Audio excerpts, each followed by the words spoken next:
Did a single blurry photo just rip the WNBA's rising star glow wide open? One moment, Caitlin Clark is trotting up court, still wiping sweat from an eye poke that should have drawn a whistle. The next, Marina Mabrey barrels in like a linebacker. Clark hits the hardwood, the arena erupts.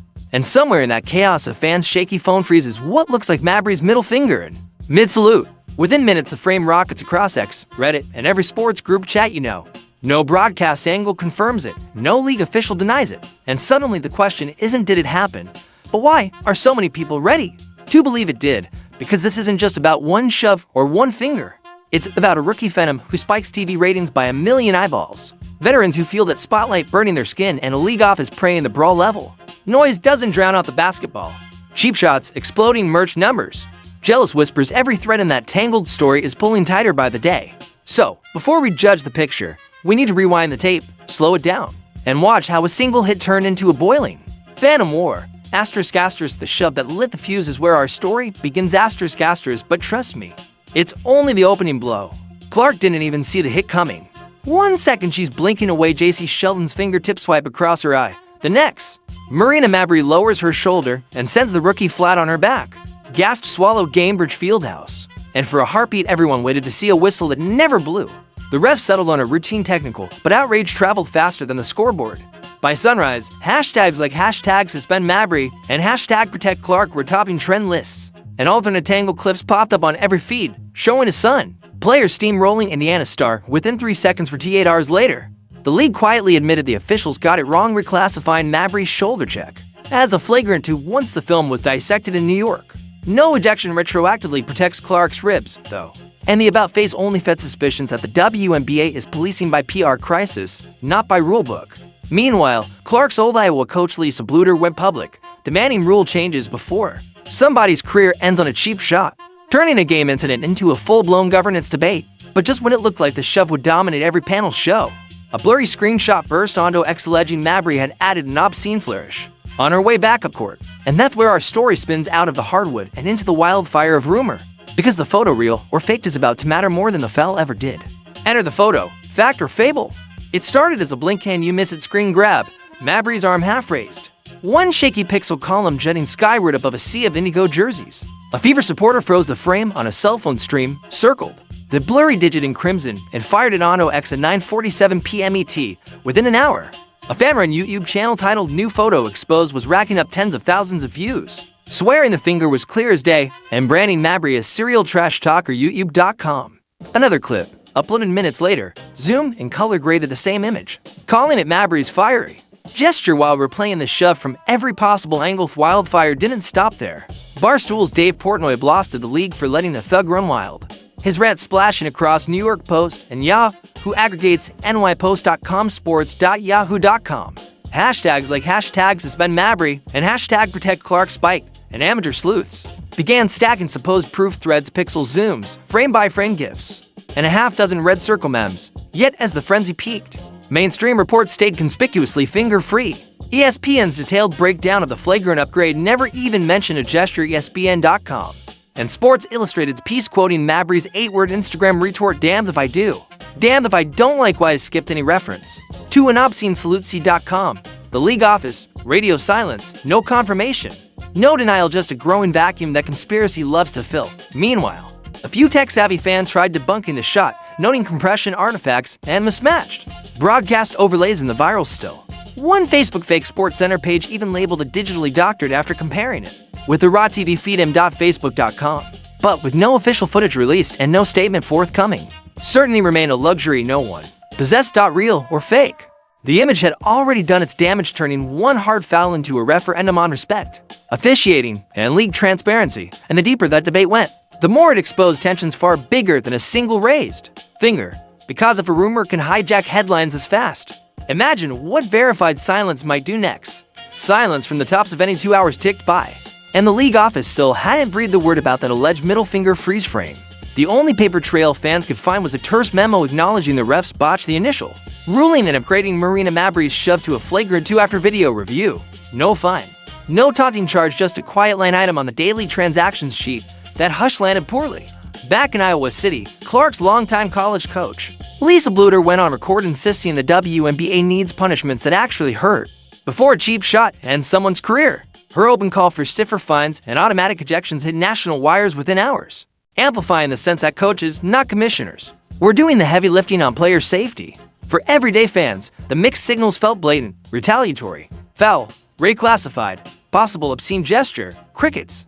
Threads accusing the league of policing by PR crisis piled up under #ProtectClark, while skeptics fired back that silence keeps rumors alive. Yet, with every minute the front office stayed mum, the viral photo reel or doctored gain a little more power. *** silence in a rumor storm can sound a lot like consent ** leading players, coaches, and a surging million-viewer audience to wonder what other fires are smoldering behind closed doors. The Caitlin Clark effect, jealousy, money, and a blinding spotlight is the inconvenient truth. Every shift Caitlin Clark takes is happening on the most watched stage the WNBA has ever had. When she plays, ratings jump like they've been hit with jumper cables. 1.3 million viewers tuned in for a preseason exhibition against Brazil, a bigger TV audience than all but 2 NBA preseason games in the last 15 years. Even when Clark doesn't suit up, her shadow still sells. Fever Sun on Iron, minus their rookie star, drew 851,000 viewers, an all-time high for that network's WNBA slate. Sports.yahoo, COMME, and SJournal.com ticket prices swing like a pendulum around her availability. Attendance in Indianapolis now averages 17,000 plus, eclipsing the Pacers' regular season crowd. And merch retailers report ** triple-digit spikes up roughly to 130% plus year-over-year **. Every time her name trends, that swell of cash and cameras breeds its own backlash. Veterans who waited a decade for even half this attention bristle as headlines crown a rookie face of the league. Analysts whisper about locker room friction, resentment over nil deals, jealousy of big brand endorsements, and culture war undercurrents that Clark, a straight Midwestern Catholic with a longtime boyfriend, never asked to fight yet can't escape. None of it excuses a cheap shot, but it does explain why every hard foul against her feels less like normal basketball and more like a referendum on power, money, and who gets to carry the league's banner when that much spotlight pours onto one player. The heat scorches everyone, opponents, referees, even the commissioner's office. And as the numbers climb, so does the target on Clark's back. Because in 2025 alone, analysts project she could pump nearly $1 billion into league revenue streams, a quarter of total WNBA economic activity, making her too valuable to protect half-heartedly, yet too lucrative to let the drama die. So the next time a defender plays her physical, remember, they're also jostling for relevance inside the cash machine Clark just turned on. And jealousy isn't the only tension simmering. There's a full-on culture clash waiting in the wings. Culture clash inside the league. Caitlin Clark didn't just crash land in the WNBA. She parachuted into a locker room ecosystem that has long been proudly black, loudly queer, and fiercely protective of its own. Overnight, a straight, Midwestern, Catholic rookie with national NIL deals became the league's headline act and identity shift. Some veterans quietly call this seismic rebrand. Pundits piled on.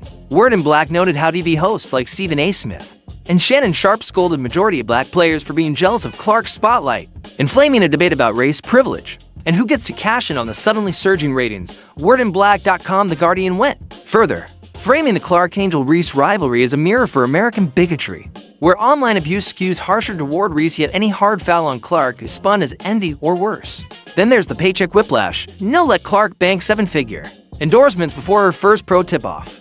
Some All-Stars still fly coach and moonlight overseas to pad salaries. And essentially sports analysis says these new money pipelines are resetting the rookie hierarchy, forcing vets to watch freshmen out-earn them straight out of college. Essentially sports. That imbalance bleeds into gameplay. Every bruising, screen, or chirped word is layered with contract envy and brand anxiety. Add sexuality to the mix. The WNBA markets itself as the most inclusive league in sports. Yet fan threads argue Clark isn't on Team LGBTQ, suggesting that difference makes the bullseye on her back bigger.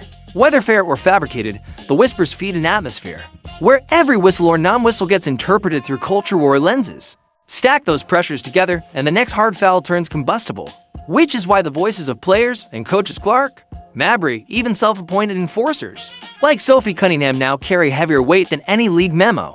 Their reactions are where this story heads next. Voices on the front line, players, coaches, and the self-made enforcer. Caitlin Clark broke the silence first. In a post-game scrum, she didn't sugarcoat the pounding. "I feel like I'm getting hammered. Everybody is physical with me, and opponents get away with things that other people don't. It's sports." The quote ricocheted through highlight shows and hardened public opinion that refs are swallowing whistles whenever the rookie is on the floor. Her college coach Lisa Bluter went even harder. Speaking to TMZ Sports, Bluter demanded fines that hurt and automatic tosses for any egregious shot at Clark. If we want freedom of movement, start calling more fouls, players will adjust. Make the punishment big enough, and the behavior changes on the opposite bench. Marina Mabrey logged on to Instagram Live and dropped just 8 words, "Damned if I do. Damned if I don't." C.com, no apology. No denial, only a shrug that framed the shove as teammate loyalty, not malice. The clip fed both narratives, fans calling her unrepentant thug, and some supporters crowning her ride dash or dash die. Enter Sophie Cunningham, the Fever's newly minted bodyguard, after flattening JC Sheldon in retaliation and earning her own ejection. Cunningham torched league officials. It was a buildup. Refs just aren't protecting the star player of the WNBA. At the end of the day, I'm going to protect my teammates, that's what I do. FoxNews.com, her comments. And her Taekwondo black belt backstory turned a $100K role player into a viral folk hero, with 800K new followers overnight. Proof that even enforcers cash in when Clark is the headline. At Tina Charles, who was also TD up in the melee, blasting rampant inconsistency and officiating on IG stories. And the locker room chorus is deafening. Star, villain, coach, enforcer all calling the same play. Protect the product, or watch chaos take the floor. And if the league office keeps whisper quiet, the next cheap shot might come packaged with a million-viewer highlight relay and a lawsuit to match. Up next, can the WNBA afford another PR blackout?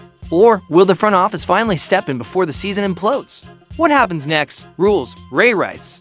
And a fanbase on Watch League can't outrun this firestorm forever. And the first embers of policy change are already glowing.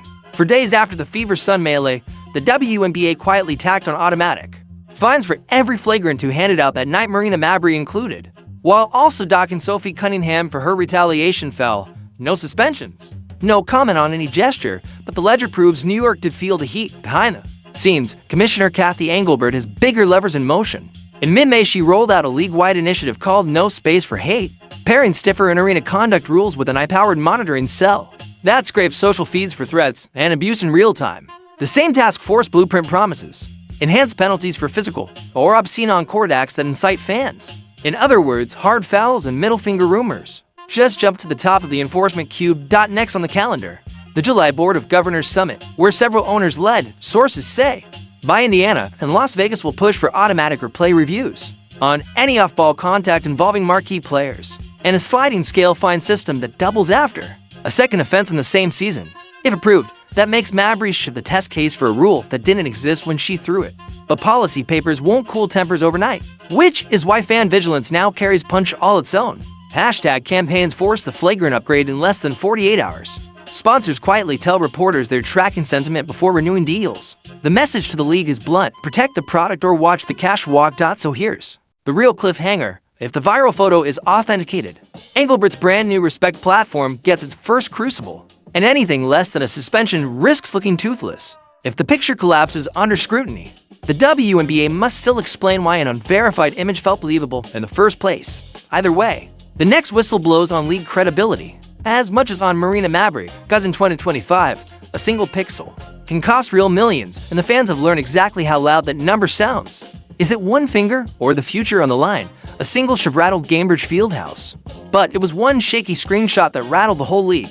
In 48 wild hours, the story leapt from hardwood contact to viral accusation, from a rookie's bruises to billion-dollar math, from locker room grudges to culture war flashpoints, all while the front office stood in a strategic hush. We watched replays turn into hashtags, hashtags turn into policy drafts, and policy drafts dangle on the hinge of a still unverified photo. If the image proves legit, Marina Mabrey's raised finger becomes a symbol of a league slow to guard its golden goose. If it's fake, the WNBA must ask why fans were so quick to buy it and why protective whistles still lag behind.